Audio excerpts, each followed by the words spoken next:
നമസ്കാരം, ഞാൻ ബൈജു നായർ. നമ്മുടെ ചാനലിലേക്ക് സ്വാഗതം. ഇന്ന് റാപ്പിഡ് ഫെയറിൻ്റെ ദിവസമാണ്. റാപ്പിഡ് ഫെയർ എന്താണെന്ന് അറിയാമല്ലോ. നിങ്ങൾ ഉപയോഗിക്കുന്ന വാഹനത്തെപ്പറ്റി നിങ്ങൾ പറയുന്ന പ്രോഗ്രാമാണിത്.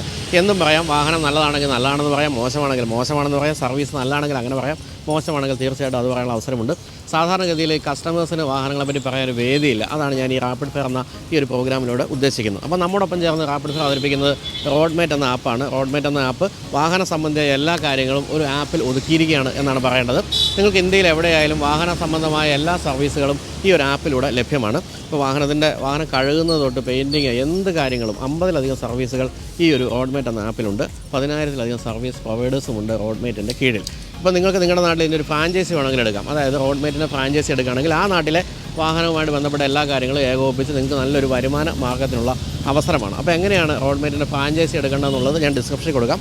നിങ്ങളത് നോക്കുക, എന്നിട്ട് അതിനെ ഫോളോ ചെയ്യുകയാണെങ്കിൽ നിങ്ങൾക്ക് തീർച്ചയായിട്ടും നല്ലൊരു വരുമാന മാർഗ്ഗമായിരിക്കും. അപ്പോൾ എന്തായാലും നമുക്കിനി റാപ്പിഡ് ഫെയറിലേക്ക് പ്രവേശിക്കാം. ആദ്യത്തെ കസ്റ്റമർ ആരാണെന്ന് നോക്കാം.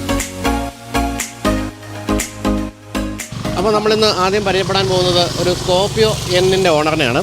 സ്കോർപിയോ ഇന്ത്യയിലെ വലിയ വിപ്ലവം സൃഷ്ടിച്ചൊരു വാഹനമാണ്. പക്ഷേ അതുമായിട്ട് ഒരു ബന്ധമില്ലാതാണ് ഏറ്റവും പുതിയ സ്കോർപിയോ വന്നപ്പോൾ അതിന് സ്കോർപിയോ എൻ എന്ന് പേരിട്ടുകൊണ്ട് മഹീന്ദ്ര കൊണ്ടുവന്നത്. അപ്പോൾ സ്കോർപിയോ എന്നിൻ്റെ ഉടമയെ പരിചയപ്പെടാം. പേര് റഹീം. എന്ത് പറയുമോ? എനിക്ക് ബിസിനസ്സാണ്. തമ്മനത്ത് ലേഡീസ് ഫാൻസി ഗിഫ്റ്റ് ഐറ്റംസിൻ്റെ ഒക്കെ ബിസിനസ്സാണ്. ശരി. ഷോപ്പാണ്. ഷോപ്പിൻ്റെ പേര് ആലിയാസ്. ഓക്കെ. എത്ര കാലമായി ബിസിനസ്സിലേക്ക് എത്തിയിട്ട്? ബിസിനസ് ഒരു 10 വർഷത്തിന് മേലെ. ശരി. ഓക്കെ. ഈ തമ്മനം ബ്രാൻഡ് എന്ന് പറഞ്ഞൊരു ബ്രാൻഡ് തന്നെ കേട്ടിട്ടുണ്ടല്ലോ ഷർട്ടിൻ്റെ ഒക്കെ കാര്യത്തിൽ അല്ലേ? ഷർട്ടിൻ്റെ അത് നമ്മുടെ ജീൻസ് ഷർട്ട് അതുപോലുള്ള ഒരു സെക്കൻഡ്സുകളുടെ കോപ്പികളുടെ ഒക്കെ ഇഷ്ടംപോലെ ഷോറൂം തമ്മനത്തുണ്ട്. അതിനൊരു കേന്ദ്രമാണ് തമ്മനം. ഓക്കെ. അപ്പോൾ കാര്യമായ രീതിയിൽ യാത്രയുണ്ടോ? ഇല്ല, യാത്ര കുറവാണ്. നമ്മൾ കൂടുതലും ഡ്രൈവിങ്ങിന് വേണ്ടി യാത്ര ചെയ്യുന്നത്. യാത്രയ്ക്ക് വേണ്ടി ഡ്രൈവ് ചെയ്യുന്നതിനേക്കാൾ കൂടുതൽ ഡ്രൈവ് ചെയ്യാൻ വേണ്ടി യാത്രകൾ പോകുന്നത്. അപ്പോൾ എന്തുകൊണ്ടാണ് ഇതിലേക്ക് എത്തിയത്? സ്കോർപിയോയിലേക്ക് നമുക്കൊരു വീട്ടിലേക്ക് ഒരു 7 സീറ്റർ വാഹനം നോക്കണമായിരുന്നു. 7 സീറ്റർ വാങ്ങണമെന്ന്. അപ്പോഴാണ് സ്കോർപിയോ അവരുടെ അപ്ഡേറ്റ് ആയിട്ടുള്ള പുതിയൊരു മോഡൽ ലോഞ്ച് ചെയ്യാൻ പോകണമെന്ന് അറിഞ്ഞത്. അപ്പോൾ സ്കോർപിയോ ഇതിനു മുമ്പ് ഒരു 3-4 വർഷം ഉപയോഗിച്ചിട്ടുണ്ട് നമ്മുടെ എംഹാക്ക് ഇഞ്ചൻ ഓൾഡ് സ്കോർപിയോ. അപ്പോൾ സ്കോർപിയോയിലെ ഡ്രൈവിങ്, അതിൻ്റെ ആ ഒരു ഫൺ ഡ്രൈവിങ് വളരെ ഇഷ്ടപ്പെട്ടാണ്. ആ ഡ്രൈവിങ്ങിൻ്റെ രസം ഇഷ്ടംപോലെ ഓടിച്ചിട്ടും അത് ആഗ്രഹം തീരാത്തൊരു വണ്ടിയാണ് സ്കോർപിയോ. അപ്പോൾ അത് അതിൻ്റെ ഒരു അപ്ഡേറ്റ് മോഡൽ ഇറങ്ങുമെന്ന് പറഞ്ഞപ്പോൾ അതുകൂടെ ഒന്ന് നോക്കിയിട്ട് തീരുമാനിക്കാമെന്ന് വിചാരിച്ചു. അങ്ങനെ വണ്ടിയുടെ പ്രൊമോ വീഡിയോസൊക്കെ കണ്ടപ്പോൾ തന്നെ വലിയ ഇഷ്ടമായി. അപ്പോൾ ഷോറൂമിൽ പോയി ടെസ്റ്റ് ഡ്രൈവ് നടത്തി ഒക്കെ സംഭവം വളരെ ഇഷ്ടമായി. പഴയ സ്കോർപിയോ ഓടിച്ചിരുന്ന ആളെന്നല്ല, അല്ലെങ്കിൽ പുതിയത് ഓടിച്ചപ്പോൾ പെട്ടെന്ന് തോന്നിയൊരു ഫീൽ എന്താ? ഒരു മാറ്റം പെട്ടെന്ന് തോന്നിയ ഫീൽ പഴയതിൻ്റെ ബോഡി റോള് തീർത്തും എനിക്ക് 90% ഇല്ല എന്ന് തന്നെ പറയാം. പഴയ സ്കോർപിയോ എൻ്റെ വ്യത്യാസമുണ്ട്. പുതിയ പ്ലാറ്റ്ഫോം അടക്കമുള്ള കാര്യങ്ങളാണല്ലോ. പുതിയ പ്ലാറ്റ്ഫോം ഓടിച്ചിട്ടുള്ളവർക്ക് അറിയാം, അല്ലെങ്കിൽ പിന്നെ ഇരുന്ന് അറിയാം, ഭയങ്കരമായിട്ട് ഇങ്ങനെ ഉലഞ്ഞുകൊണ്ടിരിക്കുന്ന ഒരു പ്രശ്നമുണ്ട്. അതെ. അതില്ലെന്നാണ് ഇപ്പോൾ പറഞ്ഞത് അല്ലേ? അതില്ല. അത് മാത്രമല്ല, പിന്നെ കമാൻഡിങ് സീറ്റിംഗ് പൊസിഷൻ, പിന്നെ എഞ്ചിൻ്റെ സ്മൂത്ത്നെസ്. എഞ്ചിൻ വളരെ സ്മൂത്ത് ഒരു എഞ്ചിനാണ്. പിന്നെ വിസിബിലിറ്റി, ഇതൊക്കെയാണ് ഏറ്റവും കൂടുതൽ വണ്ടിയുടെ ഇഷ്ടപ്പെട്ടത്. അപ്പം എത്ര രൂപയായി ഓൺ റോഡ് ഇപ്പോൾ? 26. ശരി. അത് ആ കാര്യത്തിൽ വലിയൊരു ചാട്ടം ചാടി പഴയ മഹീന്ദ്ര വണ്ടി. ശരി. ഏത് വേരിയൻ്റ് ഇത്? ടോപ്പ് എൻഡ് ആണോ? അല്ല, ടോപ്പിൻ്റെ തൊട്ട് താഴെ. 4 വീൽ അല്ല, 2 വീൽ ഡ്രൈവ്. പക്ഷേ 2 വീൽ ഡ്രൈവ് ആണെങ്കിൽ നമ്മൾ മാമലക്കണ്ടം ഇതൊക്കെ ചെറിയൊരു ഓഫ് റോഡ് ഒക്കെ പോയിട്ടും ഈസി ആയിട്ട് കയറിപ്പാണ്. വളരെ സൗമ്യനായ ഒരു കരുത്തനായ വണ്ടിയാണ്. ശരി. ഇതിൻ്റെ ഏറ്റവും ഇഷ്ടപ്പെട്ട ഒരു ഫീച്ചർ എന്തായിരിക്കും? ഇഷ്ടപ്പെട്ട ഫീച്ചർ എനിക്ക് അതിൻ്റെ ആ കമാൻഡിങ് സീറ്റിംഗ് പൊസിഷൻ തന്നെയാണ്. അതും ആ വിസിബിലിറ്റിയും. പിന്നെ അതിൽ സെക്കൻഡ് റോയിൽ ഇരിക്കുന്നവരൊക്കെ വളരെ കംഫർട്ടാണ്. നല്ല ലെഗ് സ്പേസും ബോർഡ് റോഡ് അതൊക്കെയാണ് ഇതിൻ്റെ. പിന്നെ മെയിനായിട്ട് എഞ്ചിൻ്റെ സ്മൂത്ത്നെസ്. വളരെ ലേറ്റ് ഒരു വണ്ടി ഓടിക്കുന്ന പോലെ നമുക്ക് ഉപയോഗിക്കാം. എടുത്തിട്ട് ഒരു 6 മാസം. സർവീസ് ഫസ്റ്റ് 1000 കിലോമീറ്ററിൻ്റെ ഒരു ഫസ്റ്റ് സർവീസ് അത് മാത്രമേ ചെയ്തിട്ടുള്ളൂ. അതിന് എന്തെങ്കിലും പൈസ ഒരു 40 രൂപ മാത്രമേ മേടിച്ചുള്ളൂ. വേറെ ഒന്നും മേടിച്ചില്ല. പിന്നെ ഒരു തവണ ഒരു സോഫ്റ്റ്വെയർ അപ്ഡേറ്റിന് വിളിച്ചിരുന്നു. ആ സോഫ്റ്റ്വെയർ അപ്ഡേറ്റ് ചെയ്തപ്പോഴാണ് മൊബൈൽ കണക്ടിവിറ്റി ഒക്കെ കൂടുതലൊന്നും കൂടി സുഖമായി. അപ്പോൾ ഈ പഴയ സ്കോർപിയോ ഉപയോഗിച്ചിരുന്ന സമയത്ത് മഹീന്ദ്രയുടെ സർവീസിൽ തൃപ്തനായിരുന്നു? ഞാൻ മഹീന്ദ്രയിലായിരുന്നില്ല. നമ്മുടെ അടുത്ത് വേറൊരു വർക്ക്ഷോപ്പ് ഉണ്ടായി, പുള്ളി അടുത്തായിരുന്നു കാണിക്കുന്നത്. അത് പുതിയത് എടുത്താലും എൻ്റെ ഒരു കസിൻ്റെ വണ്ടിയായിരുന്നു, 2-3 വർഷം എൻ്റെ കയ്യിലുണ്ടായതാണ്. അപ്പോൾ അതിൽ സർവീസിൽ എന്നാലും ഇടയ്ക്ക് എന്തെങ്കിലുമൊക്കെ വന്നുകൊണ്ടിരിക്കും, ചെറിയ മെയിൻ്റനൻസ്. നമ്മളെല്ലാം വർക്ക് കഴിഞ്ഞാലും പിന്നെ 2 മാസം കഴിയുമ്പോൾ എന്തെങ്കിലുമൊക്കെ ആയിട്ട് വരും. അതിപ്പോൾ ഇതിൽ പ്രതീക്ഷിക്കുന്നുണ്ടോ അങ്ങനെ പ്രശ്നം? ഇല്ല. ഇതിൻ്റെ എഞ്ചിൻ രീതികളൊക്കെ തന്നെ മൊത്തം ഒരു പ്രീമിയം വണ്ടിയുടെ ലുക്ക് വൈസ് ആയാലും. അല്ല, 26 ലക്ഷം രൂപ എന്ന് പറഞ്ഞാൽ പ്രീമിയം വണ്ടിയുടെ വിലയാണല്ലോ. അപ്പോൾ ഇത് വാങ്ങിക്കുമ്പോൾ വേറെ എന്തെങ്കിലും കൺസിഡർ ചെയ്തിരുന്നു? വേറെ ഏതെങ്കിലും കൺസിഡർ ക്രിസ്റ്റ ആയിരുന്നു. വീട്ടിൽ ഫാമിലിക്ക് ക്രിസ്റ്റ എടുക്കാനായിരുന്നു കൂടുതൽ താല്പര്യം. പിന്നെ എനിക്ക് ഈ ക്രിസ്റ്റ, പിന്നെ നമ്മുടെ കിയ കാർണിവൽ, അതുള്ള ഒരു വാൻ ഷേപ്പ് അത്ര താല്പര്യമില്ല. ഇതുപോലുള്ള ഇപ്പം പജീറോ, ഫോർച്യൂണർ, SUV ഷേപ്പ് ഈ അതെ ഡ്രൈവിംഗ് കൂടുതൽ ത്രില്ലും ഇങ്ങനെയുള്ള വണ്ടികളാണെന്ന് എനിക്ക് തോന്നുന്നത്. അപ്പോൾ അതുപോലെ അധികം ഓട്ടം ഇല്ലാത്ത ആളായതുകൊണ്ട് തന്നെ ഇലക്ട്രിക് വണ്ടികൾ നോക്കിയില്ല. ഇല്ല, ഓടിച്ചിട്ടുണ്ടോ ഇലക്ട്രിക് വണ്ടികൾ? ഒരു ഓടിച്ചിട്ടില്ല. അതുകൊണ്ട് എങ്ങനെ ആണെന്ന് നമുക്കൊരു ധാരണയില്ലാത്ത ആശങ്കയുണ്ട്. പിന്നെ എനിക്ക് തോന്നുന്നു പ്രൈസ് വളരെ കൂടുതലാണെന്ന് തോന്നുന്നു. പ്രൈസ് എനിക്ക് തോന്നുന്നു ഒരു 3-4 വർഷം കൂടി കഴിഞ്ഞാൽ പ്രൈസ് താഴെ വരും എന്നാണ് പ്രതീക്ഷിക്കുന്നത്. അപ്പോൾ ഒരു സെക്കൻഡ് വെഹിക്കിളായിട്ട് ഇലക്ട്രിക് വെഹിക്കിൾ വാങ്ങിക്കണമെന്നുണ്ട്. അപ്പോൾ ഇതിൽ എന്തെങ്കിലും ഇപ്പോൾ ഇത്രയും കാലം ഓടിച്ചു 6 മാസം ഓടിച്ചപ്പോൾ എന്തെങ്കിലും ഒരു പോരായ്മ അല്ലെങ്കിൽ എന്തെങ്കിലും കൂടെയൊക്കെ ഉണ്ടായിരുന്നെങ്കിൽ തോന്നുന്ന ഫീച്ചർ എന്തെങ്കിലും ഉണ്ടോ? ഉണ്ടായിരുന്നെങ്കിൽ തോന്നുന്നത് എനിക്ക് AC വെൻ്റ് ആ സെൻറ്ററിൽ നിന്ന് ടോപ്പിലായിരുന്നെങ്കിൽ ഈ തേർഡ് റോയിലുള്ളവർക്ക് കൂടി നല്ല AC കിട്ടിയേനെ. അത് തോന്നാറുണ്ട്. ഇതിപ്പം നമ്മുടെ അകത്ത് മറ്റേ ആംബ്രസിന്റെ ബാക്കിലാണ്. ശരിക്കും ഇത്രയും തേർഡ് റോ സീറ്റ് ഉള്ളപ്പം എന്തായാലും മുകളിലോ അല്ലെങ്കിൽ മറ്റേ ബി പില്ലറിലോ ഒക്കെ ആയിരുന്നെങ്കിൽ വളരെ തേർഡ് റോയിൽ വളരെ സുഖമായിരുന്നു. അതുപോലെ ഡിക്കി ബൂട്ട് സ്പേസ് ഒട്ടും ഇല്ലാത്തതുകൊണ്ട് നമ്മുടെ ക്രിസ്റ്റയിലൊക്കെ ഉള്ള പോലെ തേർഡ് സീറ്റ് സ്പ്ലിറ്റ് ആയിരുന്നെങ്കിൽ ഇപ്പം നമ്മൾ 6 പേരൊക്കെ ആണെങ്കിൽ ഒരാൾക്കിരിക്കുക, ഒരു സീറ്റ് മടക്കി വെച്ച് ലഗേജ് വെക്കാം. സ്പ്ലിറ്റ് ആയിരുന്നെങ്കിൽ അങ്ങനെ അത് വളരെ നല്ലൊരു എന്താ പറയുക ഫീഡ്ബാക്കാണ് പറഞ്ഞത്. കാരണം ഈ പറഞ്ഞ പോലെ ബാക്കിലെ സീറ്റ് പൂർണ്ണമായിട്ടേ മടക്കാൻ പറ്റൂ. അപ്പോൾ ഒരു 6 പേരാണെങ്കിൽ ഇരിക്കാൻ പറ്റില്ല. 7 പേരാണെങ്കിൽ മുഴുവൻ തുറന്നിട്ടിരിക്കാം, അല്ലെങ്കിൽ ഫുൾ മടക്കി വെച്ചിട്ട് സാധനങ്ങൾ കയറ്റാൻ പറ്റുള്ളൂ. അപ്പം അങ്ങനെ നമുക്ക് ലഗേജ് ഒക്കെ വെക്കാനുള്ള ഒരു അത് മാത്രമേ തോന്നിയുള്ളൂ. AC-യുടെ അതങ്ങനെ ആയിരുന്നെങ്കിലോ എന്ന് തോന്നിയിരുന്നു. പിന്നീട് നമുക്കത് എന്താ ചെയ്യാൻ പറ്റിയ ചില ആഫ്റ്റർ മാർക്കറ്റ് ചെയ്യാൻ പറ്റേണ്ടതാണെങ്കിൽ പോലും പിന്നെ എല്ലാം നമ്മൾ വയറിങ് എല്ലാം അതുകൊണ്ടാണ് അതിൻ്റെ ഗ്യാരണ്ടി പീരീഡ് കഴിഞ്ഞിട്ടാണ്. അപ്പോൾ എന്തായാലും ഈ ഇപ്പോൾ പറഞ്ഞല്ലോ നേരത്തെ ഒരു മഹീന്ദ്ര ഉപയോഗിച്ച ആളെന്നുള്ള നിലയ്ക്ക് പുതിയ മഹീന്ദ്ര എന്ന് പറയുന്നത് ടോട്ടലി ഒരു മാറ്റം. ആ പേര് മാത്രം സ്കോർപിയോ എന്നുള്ളൂ എനിക്ക് തോന്നുന്നു. ബാക്കി ബോഡി ആണെങ്കിലും എഞ്ചിനാണെങ്കിലും പെർഫോമൻസിലെല്ലാം വ്യത്യാസം. അതെ, ഇപ്പോൾ അടുത്ത കാലത്ത് മഹീന്ദ്രയ്ക്ക് വന്ന വലിയൊരു മാറ്റത്തിൻ്റെ ഒരു ഉദാഹരണമായിട്ട് നമുക്ക് കാണിക്കാവുന്ന ഒരു വാഹനമാണ്. കാരണം പഴയ സ്കോർപിയോ ഉപയോഗിച്ചവരൊക്കെ പുതിയൊരു സ്കോർപിയോ ആയിട്ടല്ല, ടോട്ടലി പുതിയൊരു വാഹനമായിട്ട് തന്നെയാണ് ഇപ്പോൾ പുതിയ സ്കോർപിയോ കാണുന്നത്. അപ്പോൾ എന്തായാലും ദീർഘകാലം ഉപയോഗിക്കാൻ തന്നെയാണ് പരിപാടി. അതെ ദീർഘകാലം. വേറെ ഏതെങ്കിലും വണ്ടി ഉണ്ടോ ഇപ്പോൾ കയ്യിൽ? എക്കോസ്പോർട്ട് ഉണ്ട്. അതൊരു നല്ല കമ്പാരിസൺ ആയിരിക്കും. എന്താണ് ഇത് തമ്മിലുള്ളൊരു കമ്പാരിസൺ പറയുകയാണെങ്കിൽ സേഫ്റ്റി ഫീൽ ആയാലും എല്ലാ തരത്തിലും ഉള്ളൊരു മാറ്റം? സേഫ്റ്റി ഫീലും മൊത്തത്തിലൊരു യാത്രാസുഖമൊക്കെ ഇതാണ്. എന്നാലും എക്കോസ്പോർട്ട് ഒരുപാട് ഗുണങ്ങളുണ്ട്. അതായത് അത് വാല്യൂ ഫോർ മണി എന്ന് പറയുന്ന കറക്റ്റ് വണ്ടിയാണ്. അത് ലോങ് ഡ്രൈവിനും ഈ സിറ്റി ഡ്രൈവിനും പറ്റിയ വണ്ടിയാണ് എക്കോസ്പോർട്ട്. അതായത് ബാക്ക് സീറ്റിൽ സെക്കൻഡ് സീറ്റിൽ ഇരിക്കുന്നവർക്ക് പോലും ഒട്ടും അഡ്ജസ്റ്റ് ചെയ്യേണ്ട. എൻ്റെ ഹൈറ്റുള്ള എനിക്ക് പോലും ഒട്ടും അഡ്ജസ്റ്റ് ചെയ്യാൻ സുഖമായിട്ടിരിക്കുക എക്കോസ്പോർട്ടിൽ. അങ്ങനെ അതാണ് എൻ്റെ ഒരു ഗുണം. എക്കോസ്പോർട്ട് ഉപയോഗിക്കുന്നവരോട് അതിൻ്റെ കുറ്റം പറയിപ്പിക്കാൻ ശ്രമിച്ചാൽ പോലും പറ്റില്ല. കാരണം അതുപോലെ സ്നേഹിക്കുന്നുണ്ട് എല്ലാവരും. അത് വിൽക്കുകയില്ല ആരും. സെക്കൻഡ് വെഹിക്കിൾ ആയിട്ടാണെങ്കിൽ പോലും അത് നിലനിർത്തുക എന്നുള്ളതാണ് എല്ലാവരും ചെയ്യുന്നത്. അപ്പോൾ എൻ്റെ അടുത്ത് ഇപ്പം പലരും ഈ പ്രോഗ്രാമിൻ്റെ താഴെ കമൻറ്റായിട്ട് വരും, ചേട്ടാ ഇനി എക്കോസ്പോർട്ടുകാരെ കൊണ്ടുവരരുത്. കാരണം അതുപോലെ എക്കോസ്പോർട്ടുകാർ വന്നുപോയി നമ്മുടെ പ്രോഗ്രാമിൽ. എല്ലാവരും ഭയങ്കര ഹാപ്പിയുമാണ്. അത് നമുക്ക് പറഞ്ഞ ലോങ് സിറ്റിയിൽ മെയിനായിട്ട് ചെറിയ വണ്ടി പോലെ ഉപയോഗിക്കാം. പിന്നെ ലോങ് പോകണമെങ്കിൽ നമുക്കൊരു വലിയ സ്യൂരിയിരിക്കുന്ന പോലെ സുഖമായിട്ടിരുന്ന് പോവുകയും ചെയ്യാം. അതാണ് എൻ്റെ ഒരു ഗുണം. അപ്പോൾ എന്തായാലും പിന്നെ ഈ ബൈജേട്ടൻ നമ്മുടെ IMT ഗിയർ ബോക്സിനെ കുറിച്ച് കിയയുടെ സോൺ അതിനെക്കുറിച്ച് ബൈജേട്ടൻ പറഞ്ഞപ്പോഴും പിന്നെ നമ്മൾ ഇതിൽ പങ്കെടുത്ത ഒരാളൊക്കെ പറഞ്ഞത് കേട്ടിട്ട് എനിക്ക് IMT ഒരു എക്കോസ്പോർട്ട് പിന്നീട് മാറ്റിയിട്ട് കിയയുടെ സോണറ്റ് അത് സിറ്റി ഡ്രൈവറിന് സെക്കൻഡ് വെഹിക്കിളായിട്ട് എടുക്കണമെന്നുള്ള ചെറിയൊരു അത് IMT രസമാണ് ഓടിക്കാൻ. IMT പലർക്കും ഈ AMD ആയിട്ടൊരു കൺഫ്യൂഷൻ ഉണ്ട്. പക്ഷേ AMD അല്ല, IMT നല്ല രസമായിട്ട് ഓടിച്ചു പോകാം. നമുക്ക് എന്താ പറയുക, ഒരു മാനുവൽ വണ്ടി ഓടിക്കുന്ന ഹരത്തോട് കൂടി ഓടിച്ചു പോകാൻ പറ്റുന്നൊരു വണ്ടിയാണ്. ഒന്ന് ഓടിച്ചു നോക്ക്. അപ്പോൾ അതിന് വലിയ സന്തോഷം. അപ്പോൾ വന്നത് പ്രമാണിച്ച് നമ്മുടെ ചെറിയ ഗിഫ്റ്റ് ഉണ്ട്. ആ ഗിഫ്റ്റ് എന്ന് പറയുന്നത് അതുപോലെ വെച്ചിട്ട് മിക്കവരോട് ചോദിക്കാമല്ലേ ഹൈവേയിലെ ലൈൻ സംവിധാനത്തിന് എന്താണ് അതിനെക്കുറിച്ച് എൻ്റെ അഭിപ്രായം. ഈ 2 ലൈൻ ഇതിൽ അത് വിജയിക്കാൻ ബുദ്ധിമുട്ടാണെന്നാണ് അഭിപ്രായം. പക്ഷേ 3 ലൈൻ ആണെങ്കിൽ വിജയിക്കും. 2 ലൈനിൽ നമ്മൾ കുറച്ച് നാൾ മുമ്പ് ഗവൺമെൻറ് മോട്ടോർ വെഹിക്കിൾ ഡിപ്പാർട്ട്മെൻറ്റ് പോലീസുകാർ കുറച്ച് ലഘുലേഖ വിതരണം ബോധവൽക്കരണമൊക്കെ ഇടക്കാലത്ത് നമ്മുടെ ചേർത്തല മണ്ണുത്തി ഹൈവേക്ക് ഇടക്ക് നടത്തിയിരുന്നു. പക്ഷേ അത് 2 ലൈനിൽ ബുദ്ധിമുട്ടാണ്. അത് വിജയിക്കുമെന്ന് സംശയമാണ്. 3 ലൈൻ ആണെങ്കിലും ഓക്കെ. കാരണം ഈ വിജയിക്കുന്നതിലുപരി ഞാനെപ്പോഴും ആൾക്കാർ ചോദിക്കുന്നത് ഇതിനെപ്പറ്റി അറിയാമോ എന്നാണ്.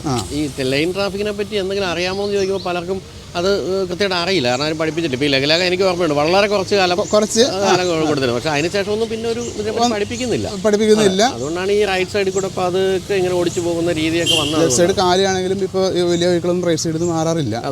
അതാണ് എൻ്റെ പ്രശ്നം. അപ്പോൾ അത്തരം ഒരു ബോധവൽക്കരണം ആവശ്യമാണ്. പിന്നെ ഈ നമ്മുടെ ചേർത്തല മുതൽ മണ്ണുത്തി വരെയാണ് ഫസ്റ്റ് അതൊരു നടപ്പാക്കാൻ നോക്കിയത്. അതിപ്പോൾ സ്കൂട്ടറും ഫാമിലിയും ചെറിയ വാഹനത്തിൽ പോകണമൊക്കെ സ്പീഡിൽ പോകണതൊക്കെ ലെഫ്റ്റ് സൈഡ് കീപ്പ് ചെയ്ത് പോകുമ്പോൾ ഇവർക്ക് ലെഫ്റ്റ് സൈഡിലേക്ക് മാറ്റാനുള്ള പ്രശ്നമുണ്ട് 2 ലൈനിൽ. അപ്പോൾ എന്തായാലും ഒരു സന്തോഷം. അപ്പോൾ നമ്മൾ ഒരു ചെറിയ ഗിഫ്റ്റ് എന്ന് പറയുന്നത് റോഡ് മേറ്റ് എന്ന് പറയുന്ന ഒരു ആപ്പുണ്ട്. ആ ആപ്പിൽ നമ്മൾ ഈ ഒരു വണ്ടിയുടെ നമ്പർ എൻ്റർ ചെയ്യുകയാണെങ്കിൽ നമുക്ക് വർഷത്തിൽ 4 പ്രാവശ്യം ഈ വണ്ടി സർവീസ് ചെയ്യാൻ ഫ്രീ സർവീസ് ആണ് നമ്മൾ തരുന്നത്. ആ സൗത്ത് ഇന്ത്യയിൽ എവിടെയും നമുക്ക് വാഷ് ചെയ്യാം. അപ്പോൾ ഇപ്പോൾ എവിടെ യാത്രയൊക്കെ പോകുകയാണെങ്കിൽ അവിടെ വെച്ച് വണ്ടിയൊക്കെ ചെളിയാണെങ്കിൽ ഈ റോഡ് മേറ്റുമായിട്ട് ടൈപ്പുള്ള ഏതെങ്കിലും സർവീസ് സെൻ്റർ ഉണ്ടാവും, അത് ആപ്പിൽ കാണാം. അവിടെ കൊണ്ട് ഫ്രീ ആയിട്ട് സർവീസ് ചെയ്യാനുള്ള ഒരു അവസരമാണ് തരുന്നത്. അപ്പോൾ അതിൻ്റെ ഒരു ഗിഫ്റ്റ് കൂപ്പൺ തരും, അത് റെഡീം ചെയ്താൽ മതി. ഓക്കെ, അപ്പോൾ thank you so much for coming. Thank you.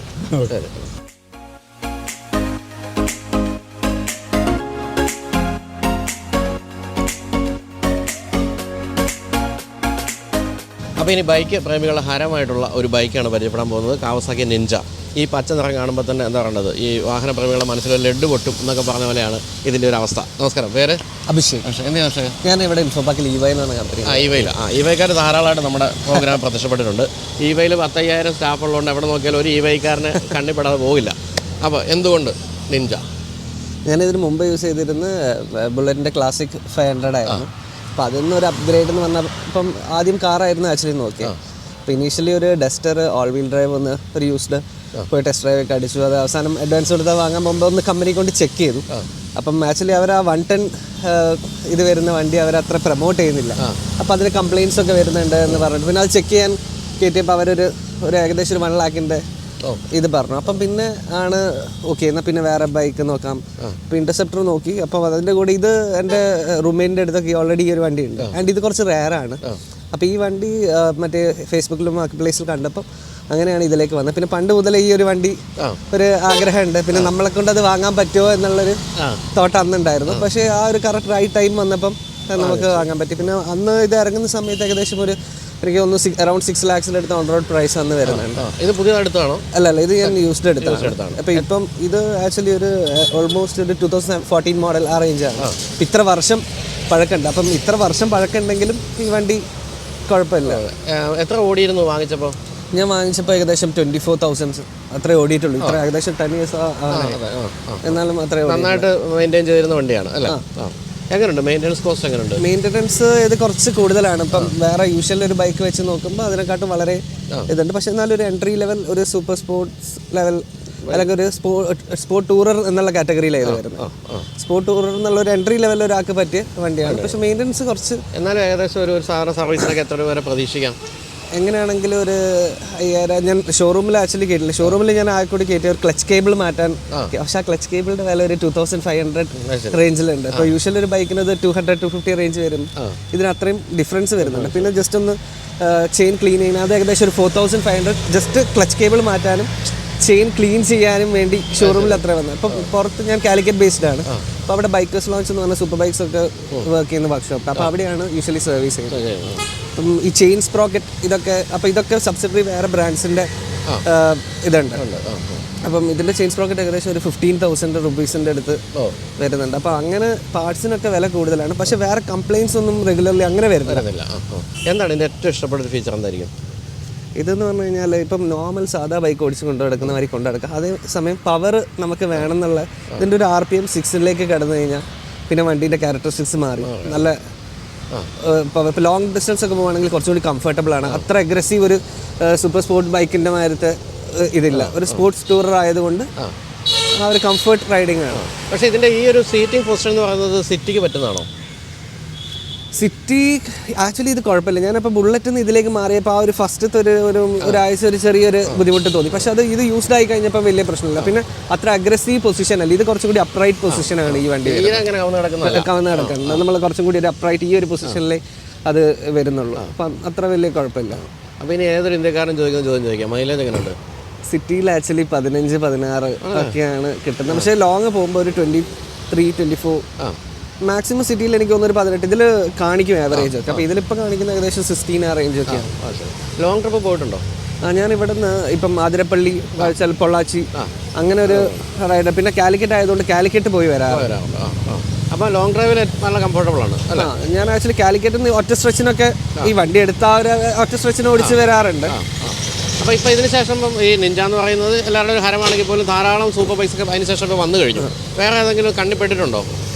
വേറെ ഓരോ നമ്മളെ ഒരു ഫിനാൻഷ്യലനുസരിച്ച് ഇപ്പം ഇതിൻ്റെ തന്നെ Z800 Z900 എന്ന് പറഞ്ഞ മോഡൽ ഇപ്പോൾ ഇതൊന്നൊരു അപ്ഗ്രേഡ് ചെയ്യുകയാണെങ്കിൽ ഇത് 2 സിലിണ്ടർ ആയതുകൊണ്ട് അത്ര ശബ്ദമൊന്നുമില്ല. ഇപ്പം ഇൻലൈൻ 4 ആകുമ്പോൾ കുറച്ചുകൂടി ശബ്ദം ഒക്കെ വരുന്ന ആ ഒരു ഇതാണ്. പിന്നെ വേറൊരു കാര്യം എന്താ വെച്ചാൽ ഈ വണ്ടി ഉള്ളത് കൊണ്ട് ഇപ്പോൾ ഏത് വണ്ടി ടെസ്റ്റ് ഡ്രൈവിനൊക്കെ പോയി കഴിഞ്ഞാൽ അല്ലെങ്കിൽ സൂപ്പർ ബൈക്സ് ഒക്കെ കിട്ടും. പണ്ട് നമ്മളിപ്പോൾ ഒരു ബുള്ളറ്റ് ആയിട്ട് ഒരു ഷോറൂമിൽ ഒക്കെ പോയി കഴിഞ്ഞ് കഴിഞ്ഞാൽ അവർ ടെസ്റ്റ് ഡ്രൈവിനൊന്നും തരില്ല. ഈ വണ്ടി പോകുമ്പോൾ ഇപ്പോൾ ഡുക്കാട്ടി പോയാലും ഡുക്കാട്ടി ടെസ്റ്റ് ഡ്രൈവ് അടിക്കുക. അപ്പം അങ്ങനെയുള്ള കുറേ അഡ്വാൻറ്റേജ്. പിന്നെ റോഡ് പ്രസൻസ് ഭയങ്കര.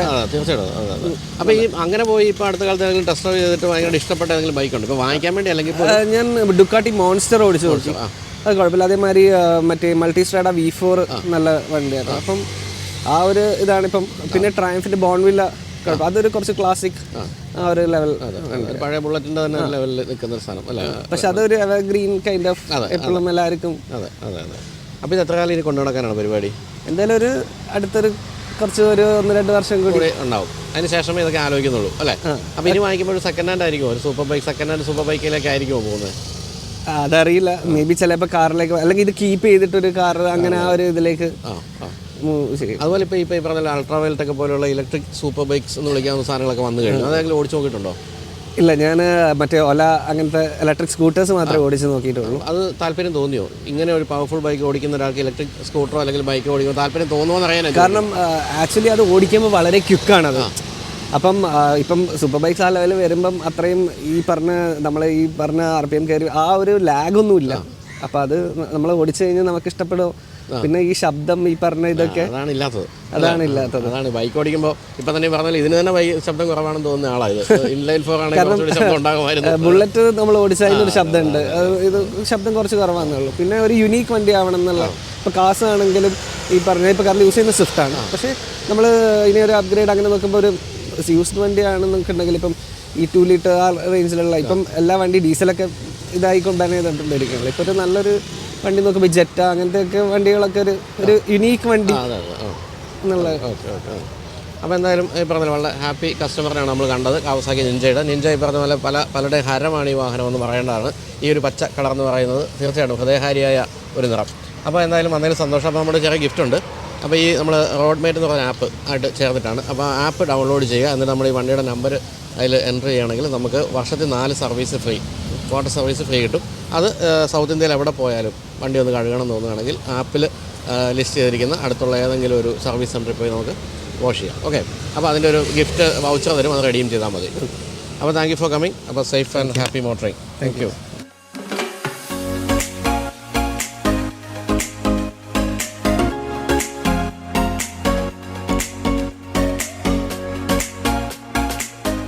മഹീന്ദ്ര താറിൻ്റെ പുതിയ മോഡൽ വന്നപ്പോൾ ഇപ്പോൾ ബുക്കിംഗ് കയറി എനിക്കൊന്ന് 68,000 ബുക്കിംഗ് ഒന്ന് പെൻഡിങ് നിൽക്കുകയാണ്. ആ രീതിയിൽ ആളുകളുടെ ഒരു ഹരമായിട്ട് മാറിയിട്ടുണ്ട് പുതിയ താർ. പക്ഷേ പഴയ താർ മോശമായിരുന്നില്ല.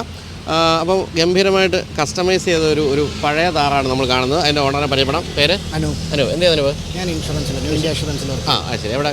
ഇവിടെ തന്നെ കല്ലൂർ. എറണാകുളംകാരനാണോ? എറണാകുളംകാരനല്ല, ഞാൻ ശരിക്കും കൊട്ടാരക്കരക്കാരനാണ്. എറണാകുളത്ത് സെറ്റിൽ. ശരി. ഓക്കെ.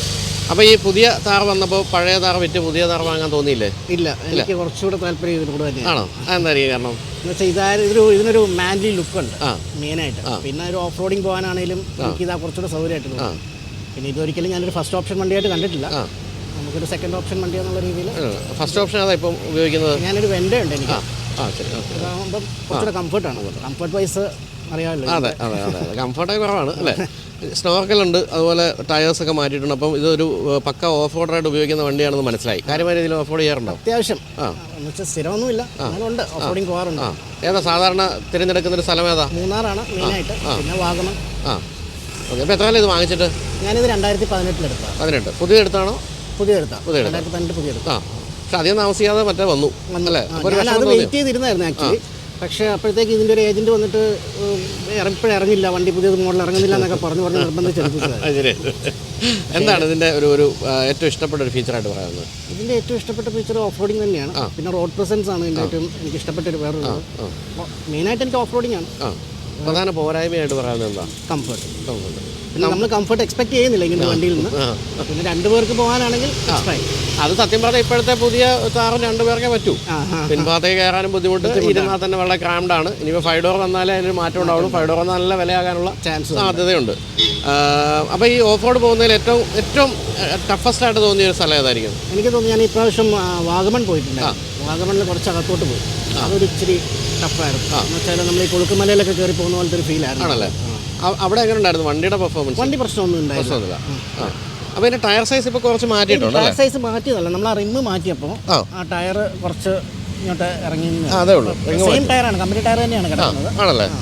അപ്പോൾ അതിനും വേറെ കംഫർട്ട് പ്രശ്നമൊന്നും തോന്നുന്നില്ല അത് മാറ്റിയതിൻ്റെ പേരിൽ? ഇല്ല. അപ്പോൾ ഇപ്പോൾ ഈ പറഞ്ഞ പോലെ ഞാൻ ചോദിച്ച ചോദ്യം എല്ലാവരും ചോദിക്കുന്നില്ല, ഇത് മാറ്റിയിട്ട് എന്താ പുതിയ എടുക്കുന്നില്ല എന്ന് ചോദിക്കുന്നില്ലേ പൊതുവേ? ചോദിക്കാറുണ്ട്. പക്ഷേ പുതിയതിനോട് ഇപ്പോൾ തൽക്കാലം ഞാൻ ഇതിപ്പം എന്തായാലും 2 ഡോർ നമുക്ക് അത്ര വലിയ ഇതല്ല. ഇപ്പോൾ ഒരു 5 ഡോർ ഇറങ്ങുന്നുണ്ടെന്ന് പറയുന്നുണ്ട്, നോക്കിയിട്ടാന്ന് വെച്ചു. ഈ മഹീന്ദ്ര 5 വർഷമായിട്ട് കൊണ്ടു നടക്കുന്ന ആളെന്നുള്ള നിലയ്ക്ക് എങ്ങനെയുണ്ട് സർവീസൊക്കെ? സർവീസ് ബെറ്ററാണ്. എന്ന് വെച്ചാൽ നമുക്ക് വലിയ എക്സ്പെൻസ് ഇല്ല ആക്ച്വലി.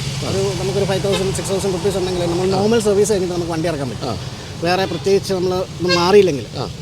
പിന്നെ ഇതിൻ്റെ ഒരു അഡ്വാൻറ്റേജ് നമുക്ക് എവിടെയും പണിയിക്കാം. ഞാനിപ്പോൾ വാഗമൺ പോയ സമയത്ത് എനിക്കൊരു ഡീസൽ ലീക്ക് വന്നിട്ട് അവിടെ ഒരു ലോക്കൽ മെക്കാനിക്കിനെ കൊണ്ടാണ് ഞാനത് ശരിയാക്കിയത്. അങ്ങനത്തെ കുറച്ച് കാര്യങ്ങൾ പുതിയ വണ്ടികളിലേക്ക് വരുമ്പോൾ അത് പറ്റാതാവും. എല്ലാം ഈ ഡയഗ്നോസ്റ്റിക് മറ്റേ സംഭവങ്ങളൊക്കെ വെച്ച് ഡയഗ്നൈസ് ചെയ്യുക, അത്തരം പരിപാടികളൊക്കെ പോകേണ്ടി വരും. അപ്പോൾ ഫാമിലി ഇതിൽ അധികം സഞ്ചരിക്കാറില്ല. ഉണ്ട്, അത്യാവശ്യം ഞങ്ങൾ രണ്ടുപേരും മാത്രമേ അതിനകത്ത് പോകാറുള്ളൂ. വെർണയിലേക്ക് പോകുകയാണെങ്കിൽ അത് ഏത് മോഡലാണ്? വെർണയല്ല, എനിക്ക് വെൻഡോ. വെൻഡോ 2012 ആണ്. 12.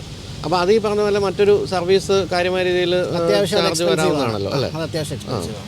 അതും എത്ര വരെയൊക്കെ വരാറുണ്ട് സാധാരണ സർവീസ്? എനിക്ക് മിനിമം 11,000 ആണ് ഒന്നും ചെയ്തില്ലെങ്കിൽ വരുന്നത്. ഒന്നും ചെയ്തില്ലെങ്കിൽ 11,000 അല്ലേ? ശരി, വെറുതെ കയറ്റിട്ട് ഇറക്കാൻ 11,000. അത് ശരി. അപ്പോൾ ഇപ്പോൾ പുതുതായിട്ട് വന്നിരിക്കുന്ന ഈ ഇലക്ട്രിക് വണ്ടികളൊക്കെ ശ്രദ്ധിച്ചിട്ടുണ്ടോ? എനിക്ക് അതിനോട് വലിയ താല്പര്യം.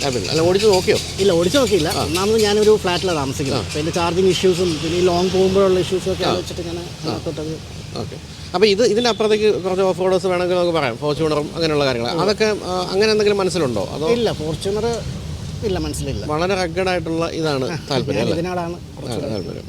പിന്നെ മറ്റേ വെൻഡോ കൊടുത്തിട്ട് മറ്റേതെങ്കിലും വണ്ടി താല്പര്യം മനസ്സിലിങ്ങനെ വന്നിട്ടുണ്ടോ? ഇപ്പോൾ വെൻഡോ ശരിക്കും പറഞ്ഞാൽ ഇപ്പോൾ മോനാണ് യൂസ് ചെയ്യുന്നത്. വെൻഡോ ഞാനിപ്പോൾ തൽക്കാലം കൊടുക്കാനൊരു പരിപാടി ഇല്ല. അതൊന്നും എങ്കിലും മനസ്സിൽ ഒരു വാങ്ങിക്കാൻ അല്ലെങ്കിൽ പോലും ഇപ്പോൾ അടുത്ത കാലത്ത് മനസ്സിൽ വന്ന ഒരു വണ്ടി അത് കണ്ടിട്ട് കൊള്ളാമല്ലോ എന്ന് തോന്നിയ ഒരു വണ്ടി ഏതായിരിക്കും? അങ്ങനെ ചോദിച്ചാൽ എനിക്ക് BMW മിനി കൂപ്പർ എനിക്കിഷ്ടമാണ്. മിനി കൂപ്പർ മേടിച്ചാൽ കൊള്ളാമെന്നുള്ള മിനി എല്ലാവരുടെയും ഒരു ആഗ്രഹമുള്ളൊരു വണ്ടിയാണ്. ഈ പറഞ്ഞ പോലെ പ്രാക്ടിക്കാലിറ്റിയെ കുറവാണ് എന്നാൽ പോലും എല്ലാവരുടെയും മനസ്സിൽ ആഗ്രഹമുള്ളൊരു വണ്ടിയാണ്. അപ്പോൾ എന്തായാലും ഈ പറഞ്ഞ പോലെ ഓഫ് റോഡ് എന്ന് പറഞ്ഞാൽ ഇപ്പോൾ പക്കയാണ്, യാതൊരു സംശയമില്ല. ഇപ്പോൾ പണ്ട് തൊട്ടേ മഹീന്ദ്രയുടെ ജീപ്പുകൾ എന്ന് പറയുന്നത് അതിൻ്റെ പേരിലാണല്ലോ അറിയപ്പെടുന്നത്. കംഫോർട്ട് എന്ന് പറയുന്നത് ഇപ്പോൾ ഏറ്റവും പുതിയ മഹീന്ദ്ര വണ്ടികൾ മാത്രമേ വന്നിട്ടുള്ളൂ. അതിന് മുമ്പ് ആ പറഞ്ഞ സംഭവമേ ഇല്ല, അതൊന്നും നമ്മൾ മൈൻഡ് ചെയ്തിട്ടുമില്ല. കാരണം 25 പേരൊക്കെ കയറി ഡ്രൈവർ വെളിയിൽ നിന്നുകൊണ്ട് ഓടിക്കുന്ന മഹീന്ദ്ര ജീപ്പുകളൊക്കെ നിങ്ങൾ കണ്ടിട്ടുണ്ടാവും ഈ ഹൈ റേഞ്ചിലൊക്കെ പോകുമ്പോൾ. അപ്പോൾ അതൊന്നും കംഫർട്ടല്ല, ഒരു എന്താ പറയുക യൂട്ടിലിറ്റേറിയൻ ആംഗിളിലാണ് അതിൻ്റെ എല്ലാ കാര്യങ്ങളും. ഈ വണ്ടി അങ്ങനെ തന്നെയാണ്. എന്തായാലും കാര്യമായ രീതിയിൽ മോഡിഫൈ ഒക്കെ ചെയ്ത് പക്ക ഓഫ് റോഡായിട്ട് നിലനിർത്തിയിരിക്കുന്ന വണ്ടിയാണ്. അപ്പോൾ എന്തായാലും വന്നതിൽ വലിയ സന്തോഷം. അപ്പോൾ നമ്മുടെ വകയിൽ ചെറിയൊരു ഗിഫ്റ്റ് ഉണ്ട്. അതായത് റോഡ്മേറ്റ് എന്നൊരു ആപ്പുണ്ട്. ആപ്പ് ഡൗൺലോഡ് ചെയ്യുക, വണ്ടിയുടെ നമ്പർ എൻ്റർ ചെയ്യുക. അപ്പോൾ വർഷത്തിൽ 4 സർവീസ് നമ്മുടെ വക ഫ്രീ ഉണ്ട്. അത് സൗത്ത് ഇന്ത്യയിൽ എവിടെയായാലും എവിടെയെങ്കിലുമൊക്കെ പോയി നിറയെ ചെളിയൊക്കെ പിടിച്ച് ഓഫ് റോഡൊക്കെ കഴിയുമ്പോൾ റോഡ്മേറ്റ് ആപ്പുമായിട്ട് ടൈപ്പുള്ള ഏതെങ്കിലും സർവീസ് സെൻ്ററായി കാണും, ആപ്പിൽ കാണാം.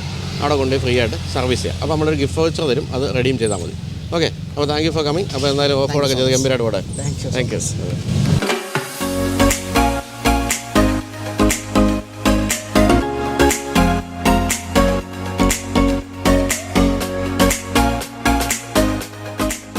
ഇനി നമ്മൾ പരിചയപ്പെടുന്ന ഒരു ഇന്നോവ ഓണറിനെയാണ്. ഇന്നോവ ക്രിസ്റ്റ അല്ല, ക്രിസ്റ്റ എത്തുന്നതിന് മുമ്പുള്ള ഇന്നോവ, ഇന്ത്യയിലെ ഏറ്റവും അധികം വിറ്റഴിക്കപ്പെട്ട മോഡൽ എന്ന് പറയാം. അതിൻ്റെ ഓണറിനാണ്. നമസ്കാരം. പേര്? ഡോക്ടർ പ്രേംകുമാർ. മാഡം? സുഷമ. 2 ഡോക്ടേഴ്സാണ്. എവിടെ വർക്ക് ചെയ്യുന്ന ഡോക്ടർ? ഞാൻ private clinic, Prem's vet clinic, Thuravoor. ശരി. മാഡം? ഇവിടെ. ശരി. ഓക്കെ.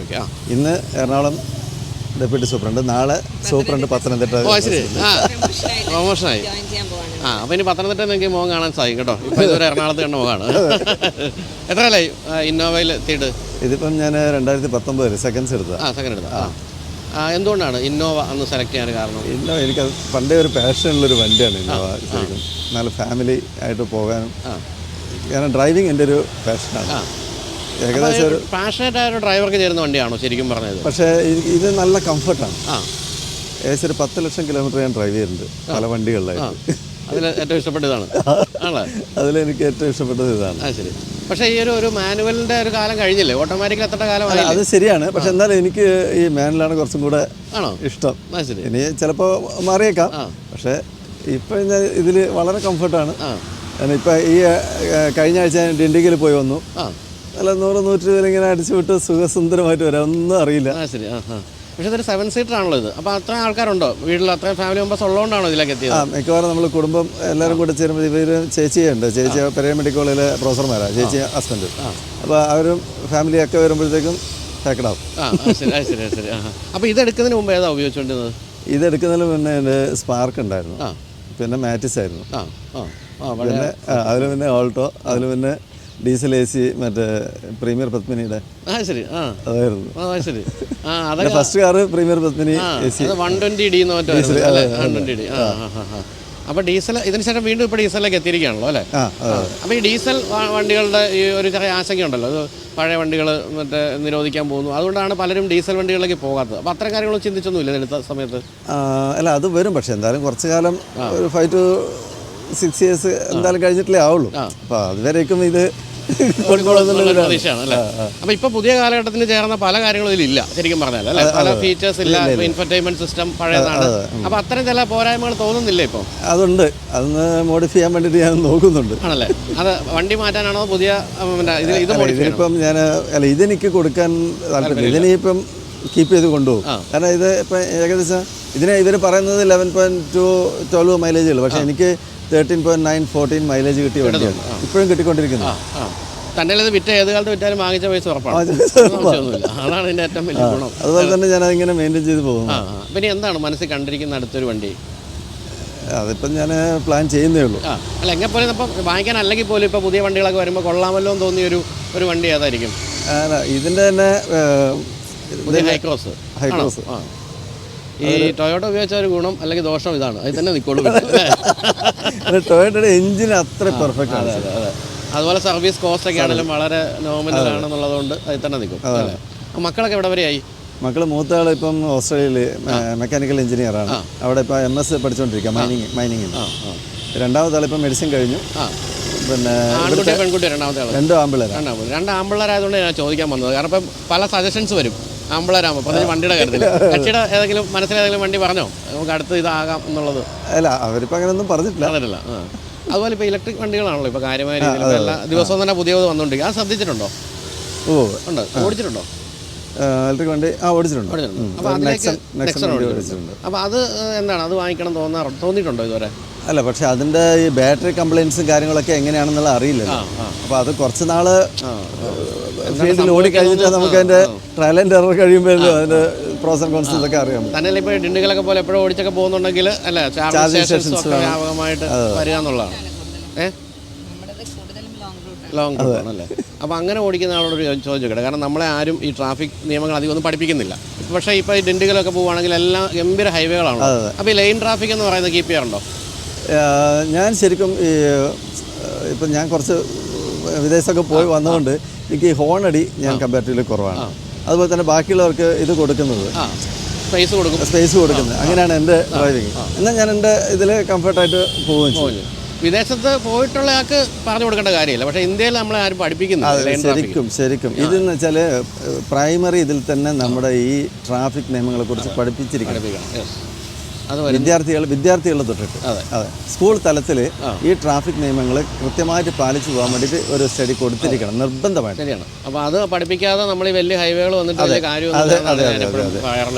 കാരണം ഒരു സുപ്രഭാതത്തിലാണ് ഈ ലൈൻ ട്രാഫിക് എന്ന് പറഞ്ഞിട്ട് പോലീസുകാർ വന്നിട്ട് ഫൈൻ അടിച്ചിട്ട് വിടുന്നത്. അത് ഒരു ഇറ്റ്സ് നോട്ട് ഗുഡ് തിങ്. ശരിയാണ്. അപ്പോൾ അത് തീർച്ചയായിട്ടും നമ്മുടെ ഈ കരിക്കുലത്തിൽ വരേണ്ട ഒരു കാര്യം തന്നെയാണ്. ഈ പണ്ട് എനിക്ക് ഓർമ്മയുണ്ട് സിവിക് സെൻസ് എന്ന് പൗരധർമ്മം എന്നൊരു പുസ്തകം തന്നെ ഉണ്ടായിരുന്നു. അപ്പോൾ അതൊന്നും ഇല്ല, അത് പൗരധർമ്മമൊക്കെ ഇല്ലാതായിരിക്കുന്ന ഒരു അവസ്ഥ. അപ്പോൾ എന്തായാലും നമുക്കിനി മാഡത്തോട് ചോദിക്കാം, വണ്ടി ഓടിക്കുമോ? ഇല്ല, ലൈസൻസ് ഒക്കെ ഉണ്ട്, പക്ഷേ ഓടിക്കാറില്ല, ഓടിക്കാൻ കിട്ടാറില്ല എന്നുള്ളതാണ്. സ്വന്തമായിട്ട് വരുമാനമുള്ള ആളെന്നുള്ള ചെറിയൊരു വണ്ടിക്ക് വാങ്ങിക്കരുത്. വന്നിട്ടില്ല. കാരണം ഞാൻ വർക്ക് ചെയ്ത് കുറേ പിന്നെ ഒരു 7.5 വർഷത്തോളം ഇടുക്കിയിലാണ് വർക്ക് ചെയ്തത്. അവിടെ ജില്ലാ ഓഫീസർ നല്ല രീതിയിലായതുകൊണ്ട് വണ്ടിയുണ്ട്, നമുക്ക് ഒഫീഷ്യൽ വണ്ടിയാണ്. അതിപ്പോഴും ഉണ്ടല്ലോ? ഉണ്ട്. അല്ല, പക്ഷേ ഇപ്പം ഇവിടെ വന്നപ്പോൾ ഇല്ല, ജനറൽ ഹോസ്പിറ്റലിൽ വന്നപ്പോൾ ഇല്ല. പത്തനംതിട്ട ചെല്ലുമ്പോഴും ഇല്ല. ചെല്ലുമ്പോൾ ചിലപ്പോൾ അവിടെ ഉണ്ടാവും. ഞാൻ സൂപ്രണ്ടായിട്ടാണല്ലോ പോകുന്നത്.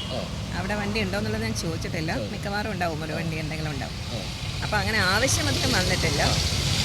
പിന്നെ ലൈസൻസ് എടുത്തിട്ട് എത്രയായി? ഒരുപാട് വർഷമായി പുതുക്കിയിട്ടൊക്കെ നിൽക്കുകയാണ്. അപ്പോൾ അതിനുശേഷം ഓടിച്ചിട്ടേ ഇല്ല? 7-ലാണ് ഫസ്റ്റ് ലൈസൻസ്. പിന്നെ ഓടിച്ചിട്ടേ ഇല്ല? ഇടയ്ക്കൊന്ന് ഓടിക്കാൻ അന്ന് ഓടിക്കാത്തത് കാരണം ഒരു മടിയുണ്ടല്ലോ, അതൊന്ന് ശരിയാക്കാൻ വേണ്ടി ഇടയ്ക്കൊക്കെ ഒന്ന് എടുത്തിരുന്നു, അത്രമാത്രം. അത് ജസ്റ്റ് അവിടെ നിന്ന് കൂടുതൽ വെളിയിലോട്ട് വന്നിട്ടൊന്നുമില്ല, വീടിൻ്റെ ആ ഏരിയ മാത്രം അങ്ങനെ ചെയ്തത് മാത്രമേ ഉള്ളൂ, അല്ലാതെ വണ്ടി ഡ്രൈവിംഗ് എന്ന് പറയാൻ പറ്റില്ല. അപ്പോൾ എന്തായാലും ഓടിക്കാൻ കിട്ടാത്തതിൻ്റെ പേരിൽ ഓടിക്കാത്തതാണ്. അതുകൊണ്ട് സ്ത്രീപക്ഷപാതികളും ശ്രദ്ധിക്കേണ്ട കാര്യമാണ് കേട്ടോ ഈ കാര്യം. ഒരു ഫെമിനിസത്തിൻ്റെ ഒരു എന്താണ് അല്ലേ, ഒരു സാധ്യത അവിടെ കിടക്കുന്നുണ്ടോ? അപ്പോൾ എന്തായാലും ഇനിയിപ്പോൾ കാലത്ത് ഈ പറഞ്ഞല്ലേ, എൻ്റെ അമ്മയൊക്കെ 80 വയസ്സിലും ഓടിക്കുന്നുണ്ട്. അപ്പോൾ നമ്മുടെ ഒരു മൊബിലിറ്റി എന്ന് പറയുന്നത് ശരിക്കും പേഴ്സണൽ മൊബിലിറ്റിക്ക് ഏറ്റവും ആവശ്യമുള്ള കാര്യമാണ്. അപ്പോൾ ഒരു ചെറിയ വണ്ടി സമയത്താണ് ശരിക്കും അതിന് വേണ്ടി നോക്കുന്നത്, ഇനിയിപ്പോൾ വേണ്ടി വരും. അപ്പോൾ എന്തായാലും വളരെ ബെസ്റ്റ് വണ്ടി ഇനി കാണുമ്പോഴത്തേക്ക് ഒരു വണ്ടി ഓടിച്ച് വരുന്നതായിട്ട് നമ്മൾ പ്രതീക്ഷിക്കുന്നു.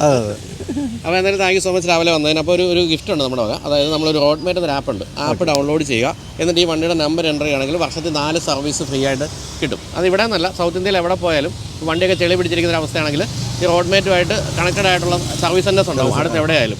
അപ്പോൾ 10,000-ലധികം സർവീസ് സെൻറ്റേഴ്സോട് കണക്റ്റഡ് ആണ് ഈ ആപ്പ്. അപ്പോൾ അവിടെ കൊണ്ട് നമുക്ക് വണ്ടി കഴുകി വൃത്തിയാക്കി തിരിച്ചുകൊണ്ട് അങ്ങനെ വർഷത്തിൽ 4 പ്രാവശ്യം. അപ്പോൾ നമ്മളൊരു കൂപ്പൺ തരും, അത് റെഡീം ചെയ്താൽ മതി. ഓക്കെ, അപ്പോൾ thank you so much. Okay. അതുപോലെ ഡോക്ടർക്ക് പുതിയ എന്താണ് പറയുന്നത് ജോലിയിലല്ല പുതിയ സ്ഥലത്തെ ജോലി എല്ലാവരും ആശംസകളും. Thank you.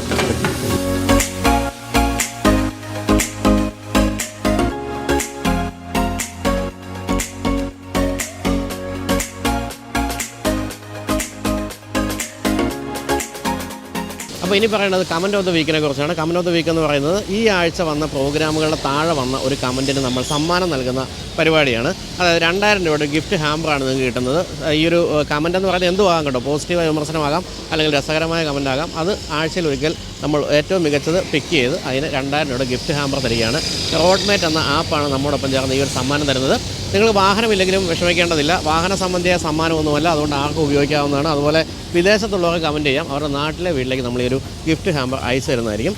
അപ്പോൾ എല്ലാ വീഡിയോസും കാണുക, രസകരമായ അല്ലെങ്കിൽ പോസിറ്റീവ് വിമർശനങ്ങളൊക്കെ ഉള്ള കമൻറ്റുകൾ ചെയ്യുക, അങ്ങനെ കമൻറ്റ് ഓഫ് ദ വീക്കിലെ സമ്മാനം നേടുക.